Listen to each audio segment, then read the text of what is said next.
Welcome to Healing and Made Free with Janet Boynes Ministries. Thank you for listening. Janet will be talking about her struggle with addiction, alcohol, drugs, eating disorders, unwanted same-sex attraction, and living a homosexual life. Janet has survived all those things by the grace of God. Janet's not a doctor, she's not a therapist, she's not a psychotherapist, she's not a licensed counselor. Janet is an ordained pastor and wants to show you God's promises, how God has set her free, and how you can be set free. What He has done for her, He will do it for you. If healing and freedom are what you want, you have come to the right place at the right time. Let's get started. Here is Janet Boynes. I told you I would do a second part with Micheal Minton because I have so many questions to ask you. Micheal, welcome to Healing and Made Free with Janet Boynes. Hey, thank you for having me.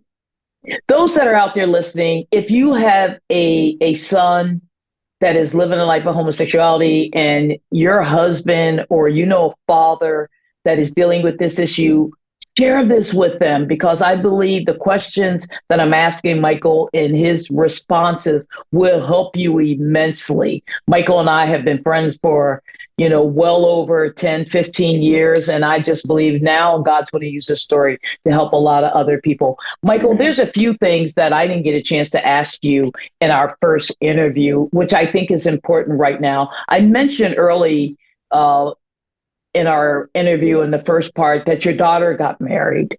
Mm-hmm. And there was a big surprise to each and every one of you. You want to share what happened at the wedding? Absolutely. My son came to, it was a small, intimate wedding. There was just my daughter, she just wanted to get married at the family cabin and just have just intimate family, as in grandparents, mom and dad, and one uncle. They didn't want a large wedding at all, and so just very intimate. So it was only about maybe a total of less than 20 people. And if you count our photographers, you're looking at maybe 20, 21 people who saw this, but he came to the wedding in a dress. And so that was very interesting. That was my second time seeing him in a full-blown dress, but my wife's parents, that was their first time seeing him in a dress. Knowing you didn't know. Nobody knew he was coming in a dress. Is that correct?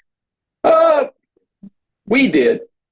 We did. Me and my wife, we knew. We tried it. Caroline, my daughter, she tried to really schedule a time where they could go and shop for him, so she can make him look feminine without wearing a dress, but they could not get their schedules to work out.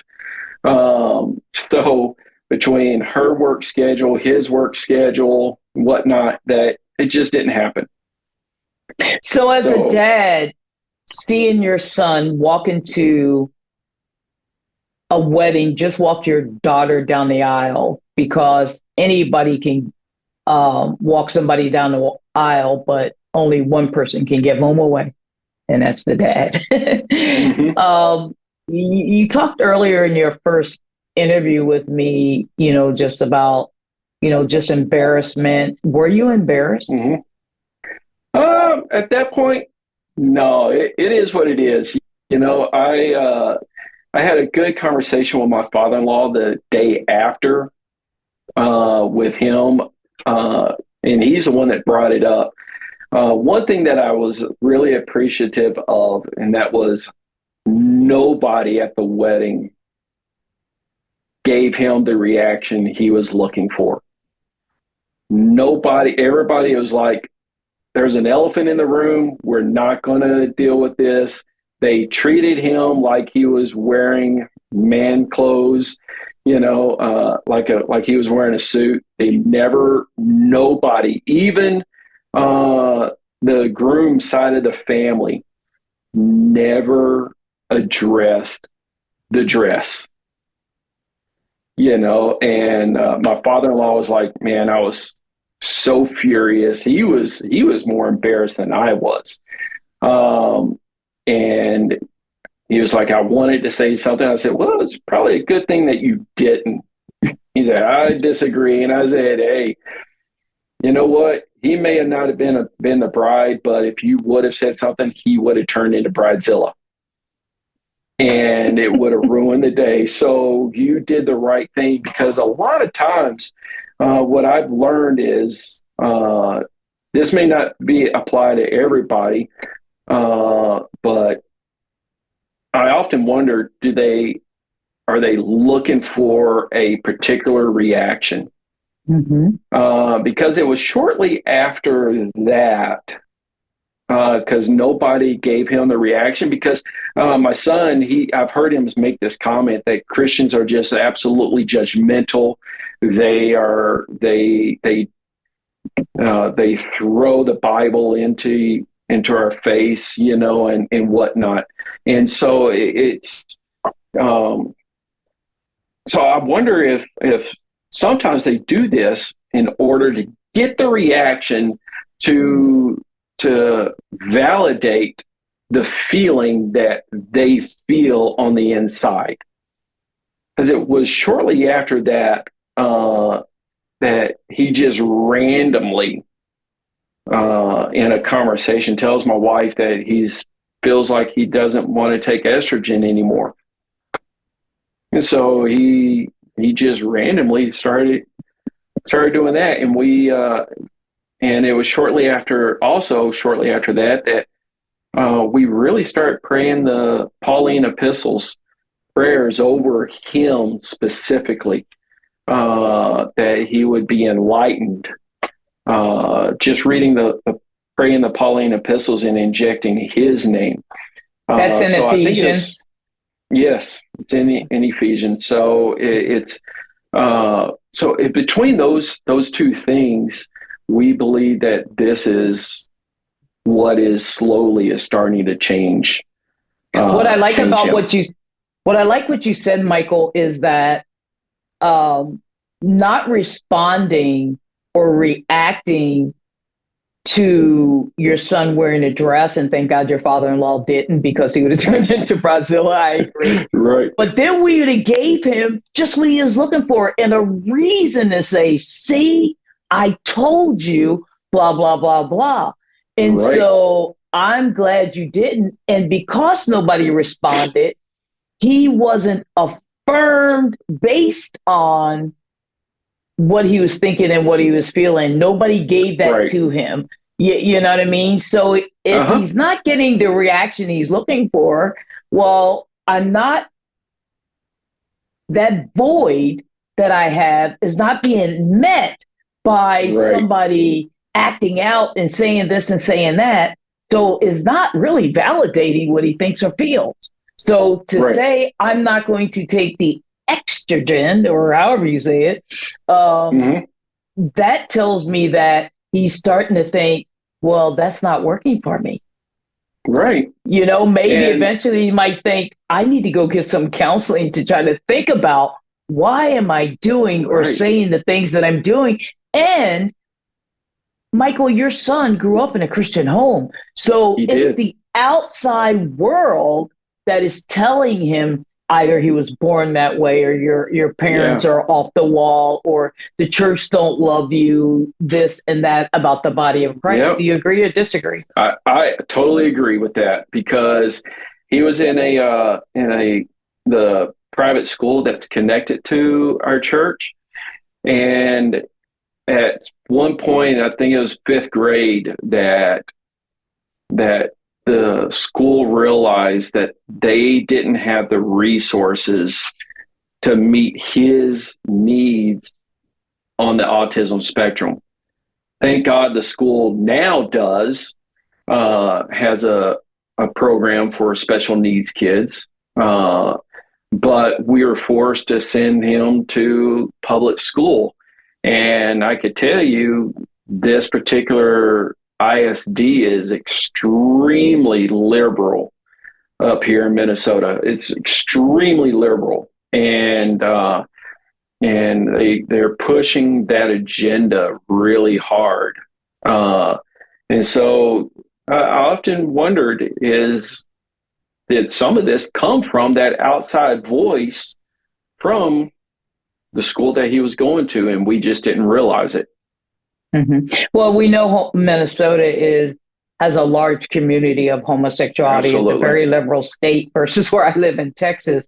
But they also passed a bill just recently that you can send your kids to Minnesota, and it's a refuge bill where they will take the kids away from their parents if they don't support their ideology. They call it refuge bill. I call it a kidnapping bill. They are literally kidnapping our children. You mentioned something.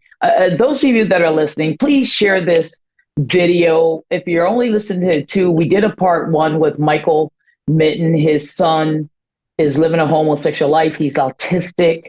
He just wore a dress to, his sister's wedding. Nobody reacted. That's the right way to respond. Just don't give him that power. And I'm glad you mentioned that. I'm so glad that people didn't respond to him. Please pass this on. Share this with other people, because I think dads need to listen to this.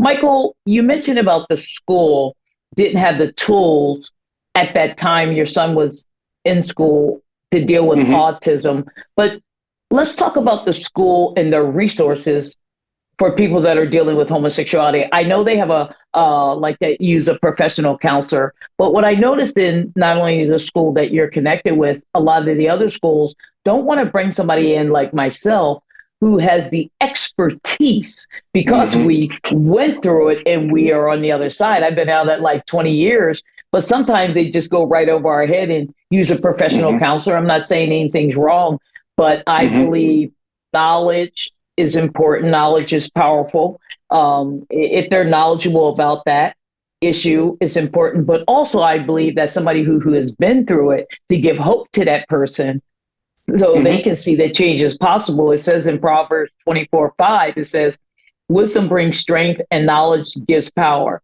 Battles are won by listening to advice and making lots of plans. Wisdom is too much for fools. And the wisdom that we try to give schools and churches around the country, they don't want to hear it. They don't want to hear it. So how important is it, your opinion, for those of us who have come out of homosexuality or have the knowledge to partner with schools to help them deal with this issue? I think it's really important, personally. I think churches, like to overall in private schools, they want to, because it's so taboo. If we ignore it, it's going to go away. Right. And I think that's the wrong approach, because if leadership isn't addressing it from the pulpit, because there's a right way and a wrong way to deal with this, right? But if you come at it through the lens of love and getting ministries like yourself, and come to the realization that we need to address this. We need to talk about this subject, because if their senior leadership in our churches are not comfortable with talking about it, then the congregation members and the parents who are sending their kids to school are not going to feel comfortable in talking about it, because they will, and they just suffer in silence. I mean, we suffered in silence for years. When you came and talked with me in Texas, because you were moving to Texas anyway for a short period of time, I was the first Janet Boynes Ministries was the first ministry you talked with, and I had you in my home because of the relationship I have with the church, because that's not something I normally do. So that's the favor that some of us have when we have those type of relationships. Do you think that after the fact, did you educate yourself more, or did you just like thinking, nah, my son is going to go away, I don't need to educate myself, I got Janet's book called out and she talked to my son? And how important is it to educate, and did you educate yourself more after our conversation? Well, to be honest with you, I really didn't start educating myself. I still was dealing with the shame, and we were dealing with a lot of different stuff that was going on. It was like almost like a perfect storm that we were going through. And it wasn't until he started talking about being non-binary. I was like, what is that? And there was this one particular did you look up that definition real quick? Actually, I didn't. I didn't. But there was this one lady who worked at the school who was on staff. She no longer works here, but she was a very interesting individual. She was extremely liberal, and even though she worked in a Christian school, she worked on staff. She was extremely, or I should say, is extremely liberal, and she is pro in support of these alternative lifestyles, even though she has a normal relationship with a man. But so I went and talked to her, and I said, what's this non-binary stuff? And after 30 or 40 minutes of her talking to me about this, I was like, it literally gave me a headache. It was like, good Lord, this is confusing as all get out. But sorry to laugh, but you're making me laugh. Your facial expression. Right. But at the same time, that's where me and my wife were like, hey, man, I said in the last podcast, why couldn't he just be gay? Right? Because we can wrap our head around being gay. Right. But what is this? The identifying as a she one day and identifying as a man another day, and then what's this pansexual stuff? But I found that's when I realized that it's important to educate yourself, because the more knowledge that you have on what your kid is going through, the difference in that knowledge is the difference between taking a rifle and a sniper rifle. Right? The more knowledge you have, you put a scope on that sniper rifle, you can train in and hit the bullseye every single time when you are praying. Right. Otherwise, you're just like praying buckshot prayers, not knowing how to pray and what to pray. Right. And so having that knowledge really helps you on how to properly pray for your kid and to believe God for them. And that's the way to go. Prayer is so important. A lot of people call and say, how do I help my child? And don't tell me to pray. Are you kidding me? It's like, that's all we have is prayer. I can't heal your son or your daughter, but God can. Before we go on, I want to give somebody the definition of non-binary, which it says in the Bible, in the dictionary, not in the Bible. It's another term to describe someone who is genderqueer. Non-binary is an umbrella term for anyone who does not exclusively identify with the traditional male, female, or masculine, feminine binary. So if you don't identify as male or female, what else is there, folks? Right.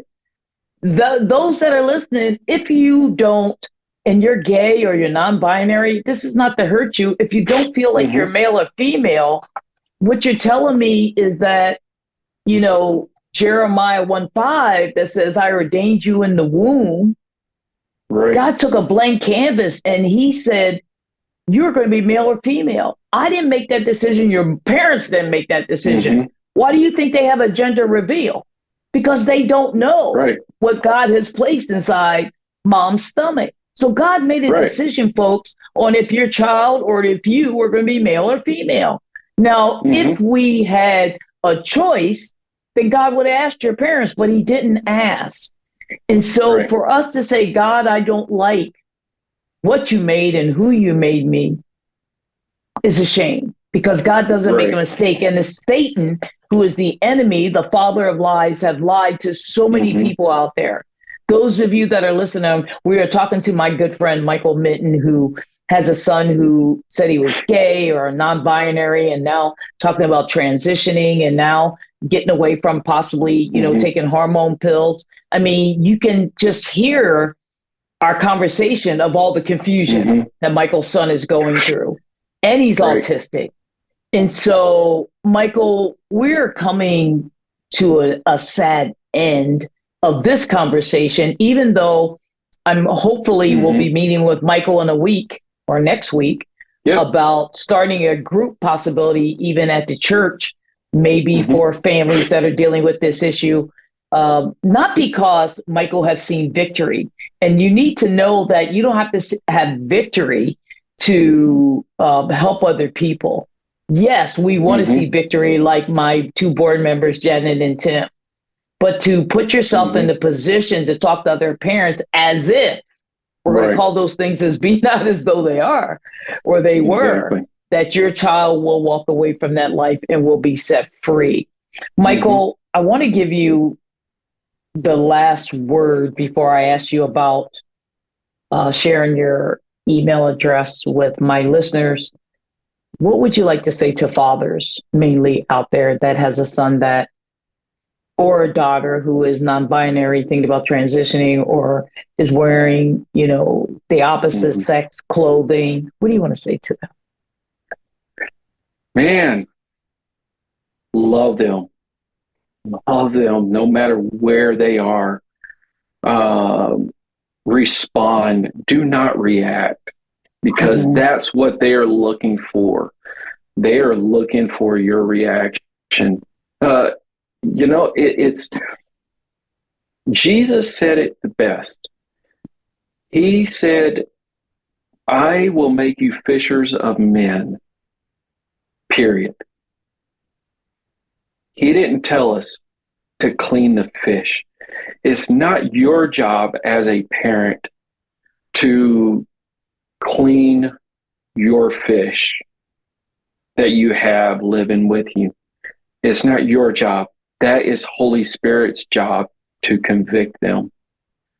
You just need to be there. And sometimes, especially when it's Jesus also said, pray for the laborers in the field, that we need to pray for the laborers. I'm sorry to say, but your voice may not be the voice that will be able to reach them. So you love them no matter where they are. And I'm so thankful. I told you this, Janet, and I told my father-in-law this. I am so thankful that we got a picture of him in a dress, because one day that is his testimony.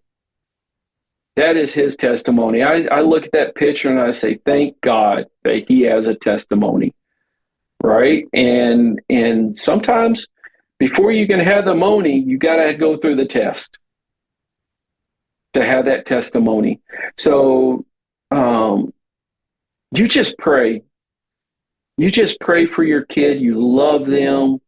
Love never fails.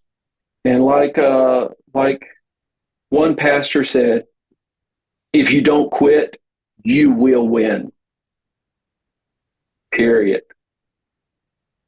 So I like what, and those of you that are listening to Healing and Made Free and listen to Micheal share about his son, when Micheal says love them, he doesn't mean that you compromise your morals and your values, because Correct. you can love, your struggling son, whether on drugs or alcohol or obese or whatever they may be doing out there, homosexuality transition, without compromising your morals and your values. Right. That's not the love Exactly. that Micheal is talking about today. He's That's talking correct. about loving them in spite of. Right. In spite of, not caving into them, because a lot of people think loving them is supporting their ideology or their sin. That's not love. That's just giving into Satan's correct. foolishness. But love is standing up for righteousness, right standing with God, and saying, as for me and my house, we're going to serve the Lord. That is correct. Micheal, that's absolutely correct. How can my listeners reach out to you to ask questions if they would like to reach out to you? Also, you can go to Janet Boynes Ministries and send me an email. I'll get it to Micheal. But Micheal, what is the email address that they can reach out to you? Or if somebody wants you to come speak to their youth or speak at their church, how do they reach you? Yeah, my home email address is spelled MichealMinton at mac.com. mac.com. Those of you that are listening, his name is not spelled the way we spell Micheal. It is not Michael. It's Micheal. So Exactly. I hope you caught that. I hope you caught that, because a lot of people like to switch it around. Michael Jordan and Michael Jackson misspells their name all the time. Hey, yours is unique and I love it. Well, everybody, thank you for being on Healing and Made Free with Janet Boynes. Love you so much, Micheal. Thank you for being a part of this. Thank you so much. And we will talk soon, honor. Okay? It was an honor. Thank you, sir. Thank you. God bless you. Alrighty. Thank you for listening to Healing and Made Free with Janet Boynes. Acts 10:34 says, God is no respecter of persons. God doesn't play favorites, which means what he has done for Janet, what he has done for guests on this show, he will do for you too. If you are struggling with anything, do not hesitate to reach out to Janet Boynes Ministries. They will do their best to help you any way they can. Go to the website, janetboynesministries.com. Janet loves you, and most importantly, God loves you. Have a blessed day.